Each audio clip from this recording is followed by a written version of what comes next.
Así es, en dimensiones de los sobornos, por ejemplo, de Odebrecht, pues lo supera por cientos de veces, y cualquier escándalo de los que se ha hablado más. A mí me gusta poner el ejemplo siempre en la historia de los medios de comunicación en México de los videoescándalos de 2004, donde salía ahí Carlos Simas, René Bejarano. Ahí se convirtió un poco en la pérdida de la inocencia de la opinión pública mexicana respecto a la corrupción política. Y por intereses de la mayor parte de los medios de comunicación que les dieron proyección, esto se convirtió como en un emblema de lo que la corrupción quería decir: maletas llenas de dinero a cambio de favores de gobierno. Sin embargo, esta otra gran corrupción que no vemos, que lastima mucho más a nuestro país y en general a la región latinoamericana, se da siempre por transferencias electrónicas, no en efectivo, y se da en montos que ni siquiera alcanzamos a imaginar, y que unas cuantas personas concentran, que no podrían salir de otro lugar, Pepe, que no sean de operaciones que tengan que ver con grandes bancos, con puertos, con aeropuertos, con aduanas, con instancias del Poder Judicial, incluso con sindicatos. Todas esas instancias, entre las cuales, en este caso, Juan Collado, abogado cercano a dos expresidentes, tenía mucho que ver. López Obrador decía siempre que cada año se iban 500,000 millones de pesos por la corrupción del presupuesto federal. Yo creo que es un cálculo incluso conservador, si tomamos en cuenta que aquí un entramado ligado a un solo personaje, si bien muy importante, alcanza casi una décima parte de esa cifra.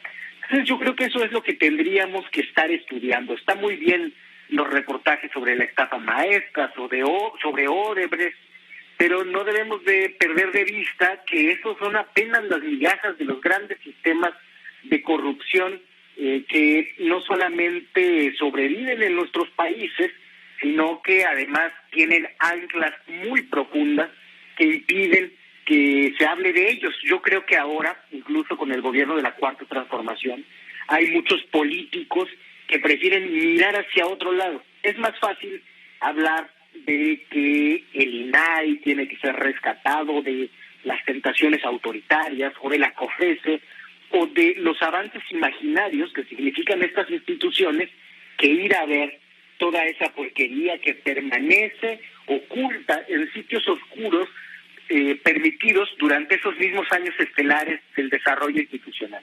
Estamos hablando de 23 empresarios o inversionistas supuestamente mexicanos en esta mega operación de blanqueo de capitales, lo cual es una vergüenza. Y tú pones énfasis justamente en el abogado que mencionaste, Juan Ramón Collado, abogado de confianza del expresidente Enrique Peña Nieto, quien está detenido desde el año 2019, desde julio de 2019, acusado de delincuencia organizada. Es un tema vergonzoso, pero tienes razón. Yo me acuerdo muy bien de la maleta llena de billetes que recibió el profesor René Bejarano, con todo y ligas. Pero cuesta trabajo imaginar qué significan 48,000 millones de pesos blanqueados o sacados del país y depositados en este país, Andorra, que está muy cerca de España, y entre España, Francia y demás, que está calificado ya como un paraíso fiscal.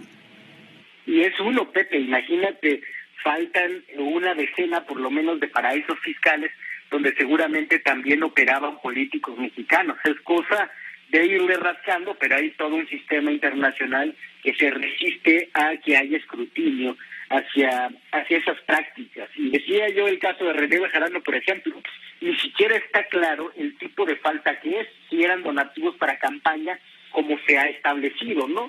Ni siquiera es un hecho propiamente de corrupción o que esté tipificado como tal, mientras estas otras grandes cosas, de tan lejanas, tan inimaginables, pues nos pasan de noche, nada más como para decir, oh sí, eran muy rateros los presidentes y los políticos del pasado, porque creo que tampoco hay que desestimar la posibilidad de que abogados como Collado sean también prestanombres de algunos de los expresidentes de la República, algo que parece muy plausible.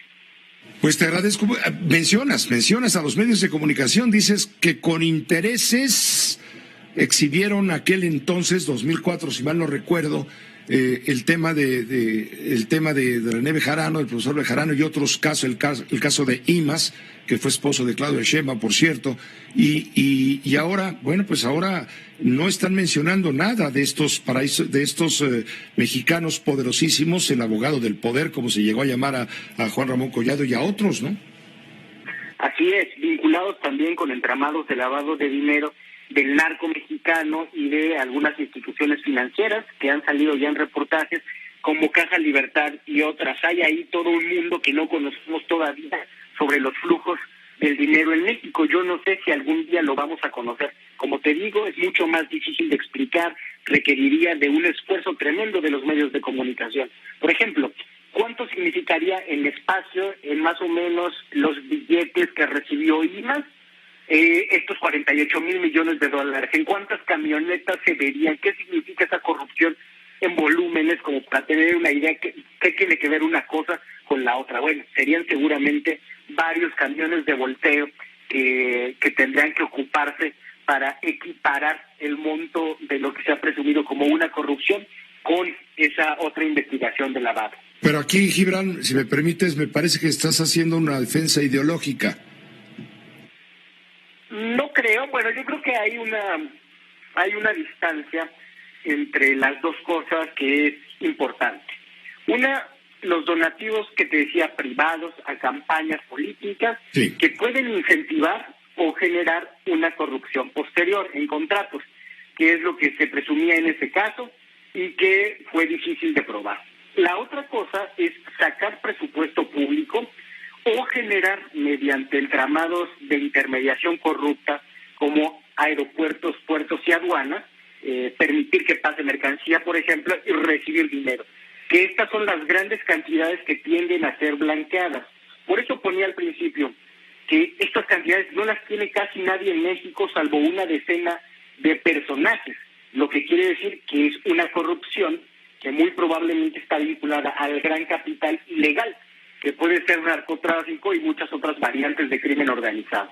Así que creo que más que una defensa ideológica es separar las cosas en géneros que son muy distintos y que a veces mezclamos por hablar de corrupción como si se tratara de una cosa. Esta fue una producción de Grupo Fórmula. Encuentra más contenido como este en radioformula.mx.